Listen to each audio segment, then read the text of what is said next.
Hey family, my name is Chris. I am your home gamer dad, and I have a question for you. Say you were the villain of a movie, and you knew what the outcome was going to be of the story.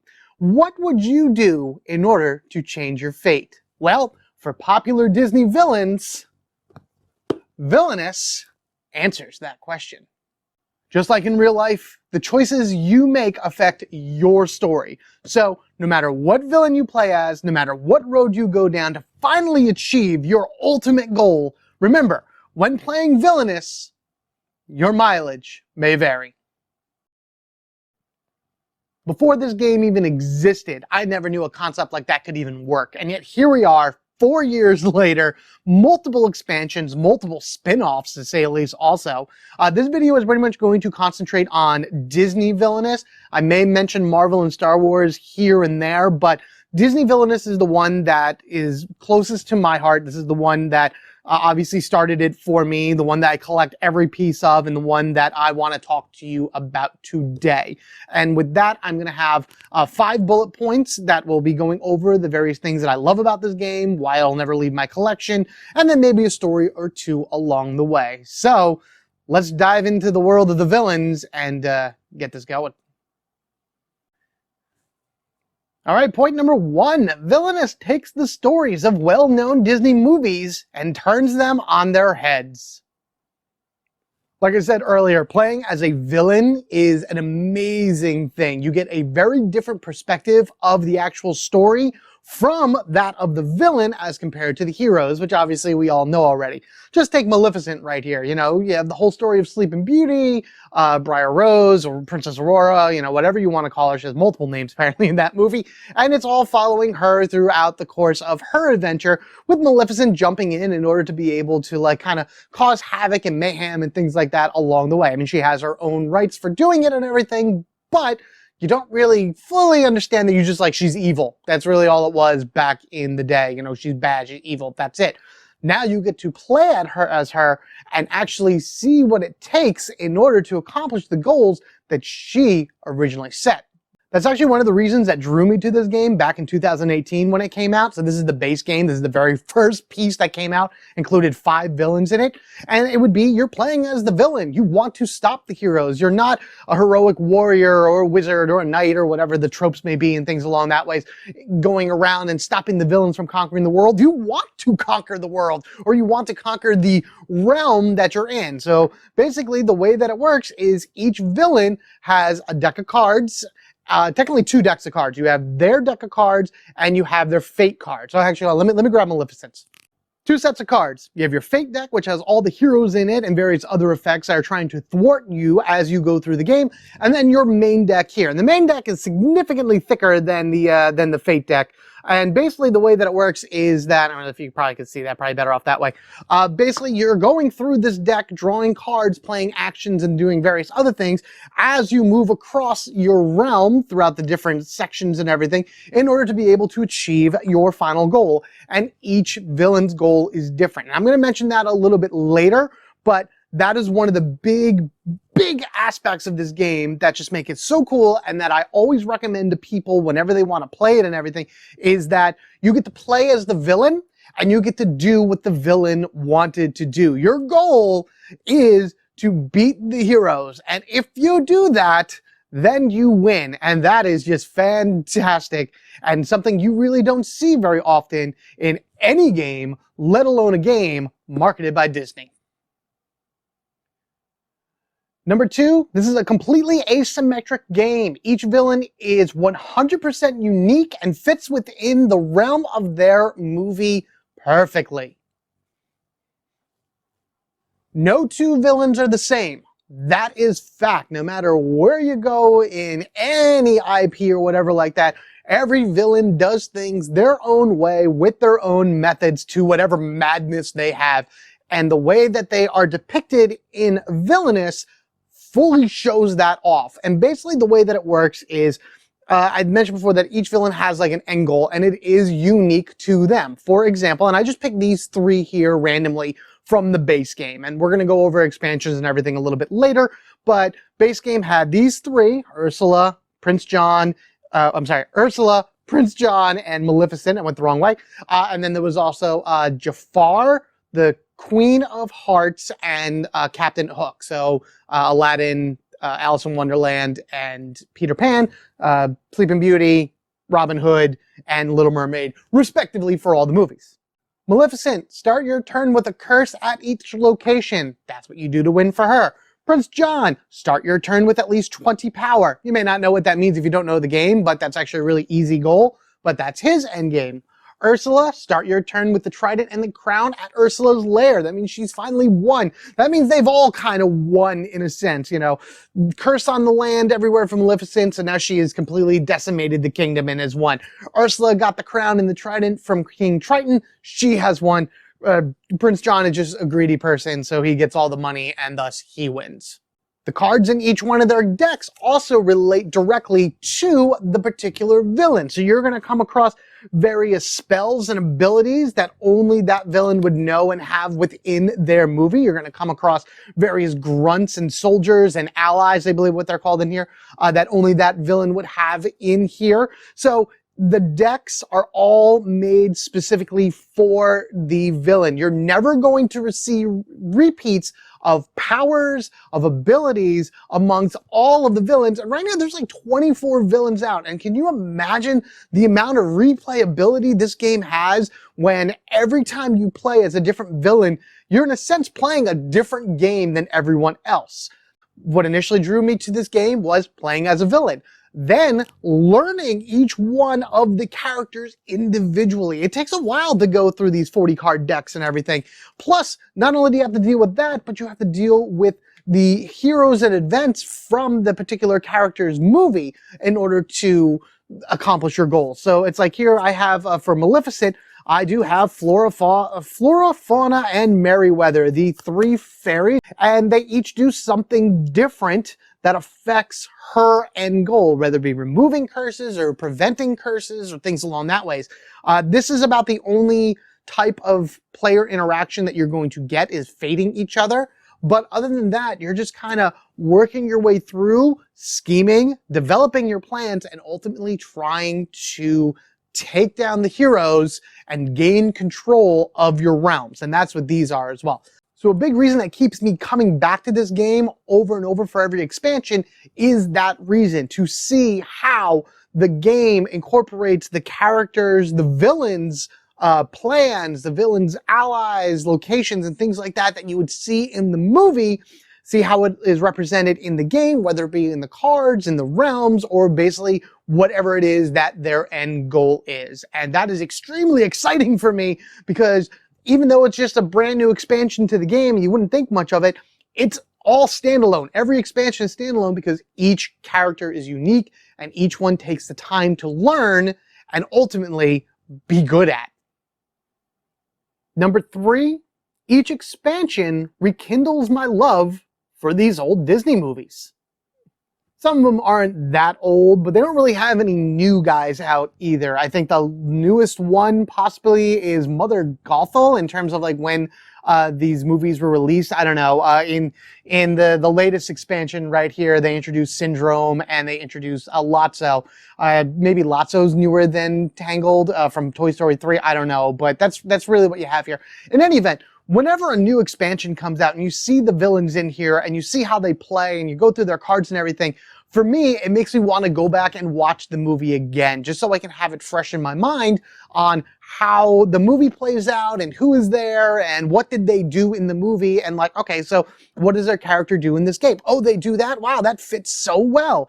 And this game has been out for, like I said, for like 4 years. I think there are 5 expansions, and you get, again, some of the more popular ones, as I showed you before with Maleficent and everything. But you have Mad Madam Mim in this, which I believe was in this latest expansion. Oh no, it was in this one. It was in this expansion.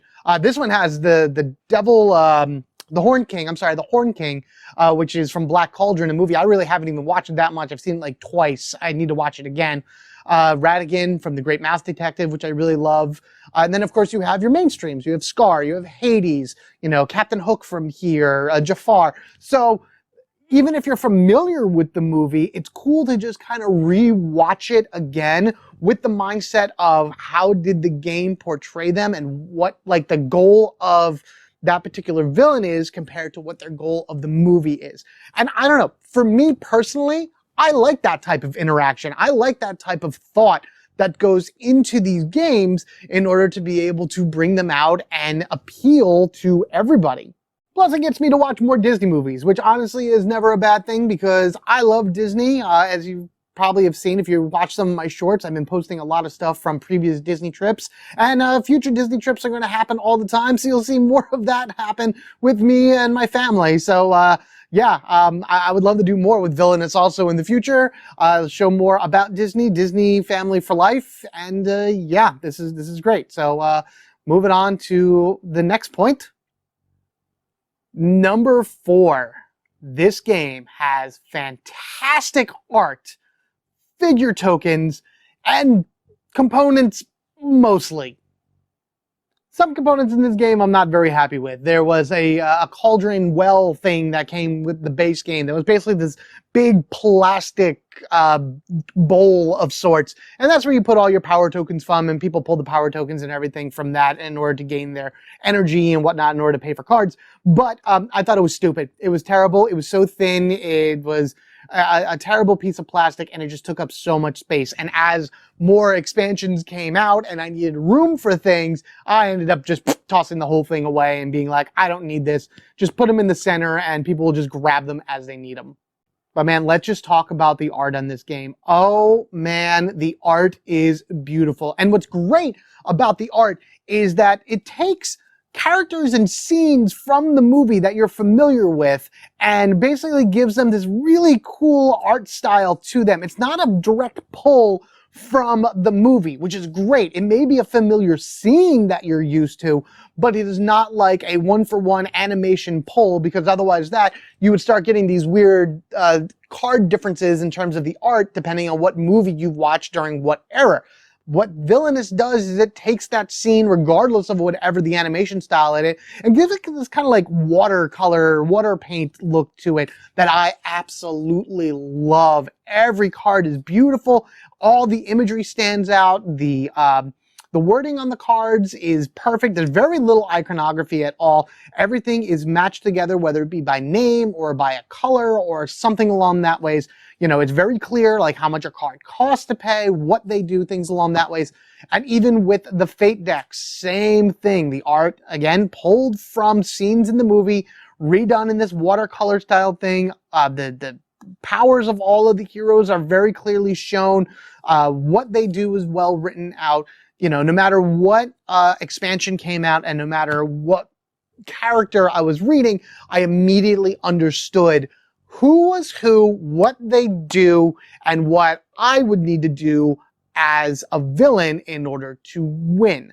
And the same thing would go with their realm cards. You know, the cardboard spaces that the movers move on, the tokens move on. Again, very specific locations from their movies shown right here. And then all the iconography on here takes a little bit of time to learn. Now, if you look at those, there's all types of weird things in here. They talk about moving, they talk about power gain, drawing cards, activating fate. There's a lot of iconography on these particular cards that you'd have to learn in the beginning. But there are helper cards within the game in order to be able to help new players play.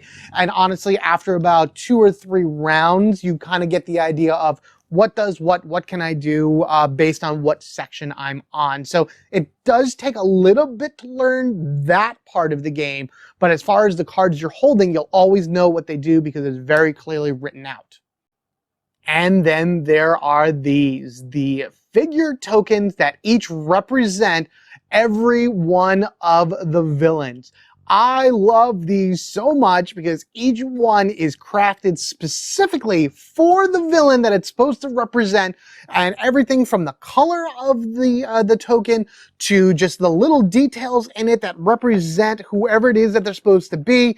You know, Gaston right here, you know, this is a special edition, so he's all like a single color, but like, you know, his arrow pack on the back. What do I got here? I have, so there's so many cool things. I love the Horn King. Oh, Horn King is so cool.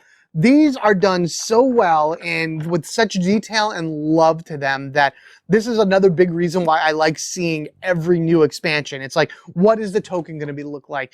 What's going to represent, Mother Gothel right here? What's going to represent the villain that I'm playing as, in a way that I can look at the piece immediately and be like, I know who that is. I know who I'm playing as. I got it. Let's go and do this. Number 5. There are still so many more options for future villains. Oh, it's going to hold me for a long time. Yes, with the release of Marvel and Star Wars Villainous, that is a whole new can of worms that are opening up in terms of bad guys that can appear in this. However, the thing you do have to remember is that all the Villainous games, Disney, Marvel, Star Wars, do not play together. They cannot play together. So if you collect Marvel Villainous, I cannot bring over, say, Queen of Hearts and play against you. I would need to have some type of Marvel Villainous character to play as. Same thing for anything come over to Disney. Darth Vader cannot appear here anywhere as much as we may want him to or whatever. So that is a downfall between the Villainous series of games, is that they can't cross-play each other. But that also helps me in the fact that I don't want to collect the rest of them. I'd rather just stick with Disney, and that is what I have been doing so far.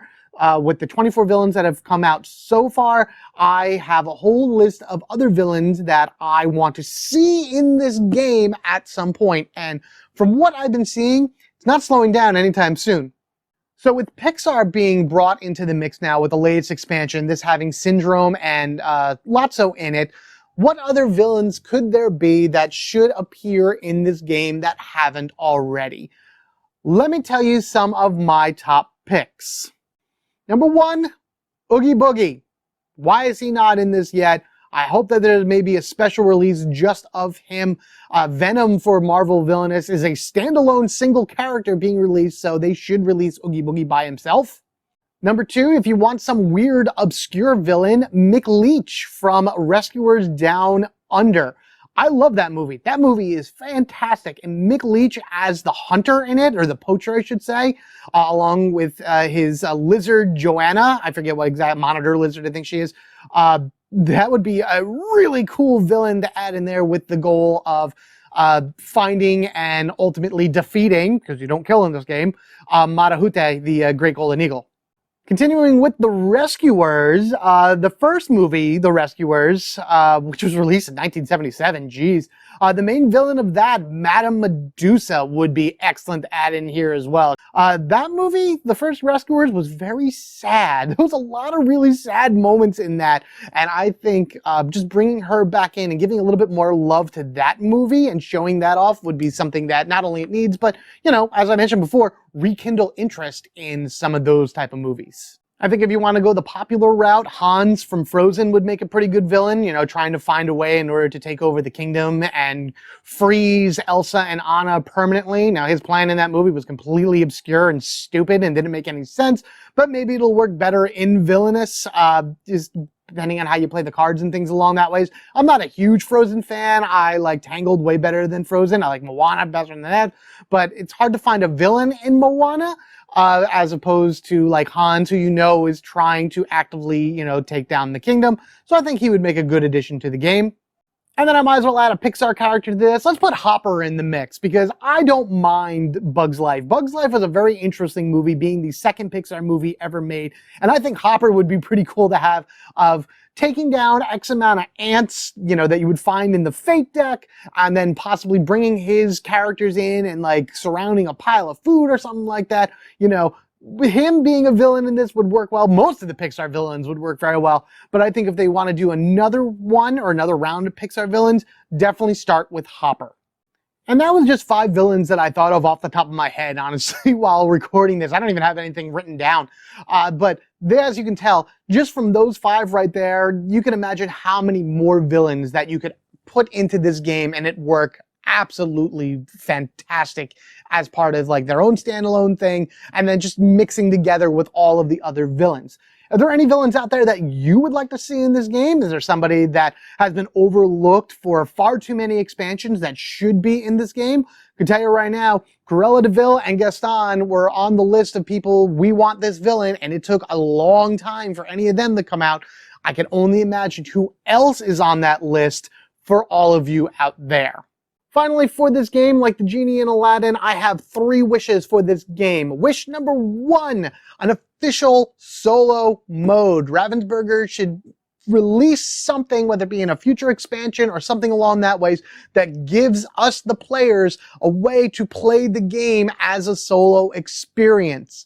And I'll be honest with you, the way that the game normally plays when you're sitting around the table with other people, you're kind of in your own realm regardless. All other players are doing are fating you. They're just drawing from your fate deck and picking the cards they want to play and going, boom, that's it. Otherwise, that every turn, you're playing cards and moving your stuff around in a very confined space for your villain. There's very little player interaction, so I don't see why a solo mode won't work. And yes, this community is great. They have put together many, many solo mode variants that they have come up with. As you can see, I've printed out 2 and kind of fake laminated onto cardboard boxes here in order to give myself some type of solo mode option. But again, those are just made by you and me, by the community, by people that love this game so much that don't have the time to play it, but they would like to play it. They would like to try out the characters and everything. So it's really not an official thing that was put out by the game's designers. It's not an official thing that is put out by Ravensburger. That's what I want. I want them to be able to playtest and deliver us official solo rules, so this way I can play them and actually accomplish wish number 2, which is, man, I wish I could play this game more. And then my 3rd wish is that to never run out of ideas. Please do not do that. There are so many villains out there. There are so many different characters that you can bring into this game, into Disney Villainous, into Marvel, into Star Wars. It doesn't matter. It matters to me because I just want Disney. I don't want to see this game going away anytime soon. And with that, I say thank you guys so much. I always appreciate you guys coming here and hanging out with me, checking out my opinions and my journey through various games. I'm glad you enjoyed Villainous and made it all the way through. Again, let me know what you would think of Villainous. What do you think of there should be a solo mode? Do you often get this to the table? What do other people think of this game when you play it? And then more importantly, what are the villains going to this game? Who do you want to see show up here that would be like a complete surprise, whether they're a mainstream villain or somebody like way, like, you know, buried in like deep lore and things along that way. I'd even take some characters from the TV shows for the heck of it and see how they would appear in here. There's just so many options. There's so many options still out there. Everyone remember, be kind to your minions. They do their best in order for you to be able to achieve your maniacal plans. If you're going to send them to their certain doom, maybe at least get them better health care. They do so much for you. Appreciate them, enjoy them. They are your family, just like we are all family, because we are family forever, gaming together. Until the next one, guys, you have a good one, stay wicked, and I will see you later.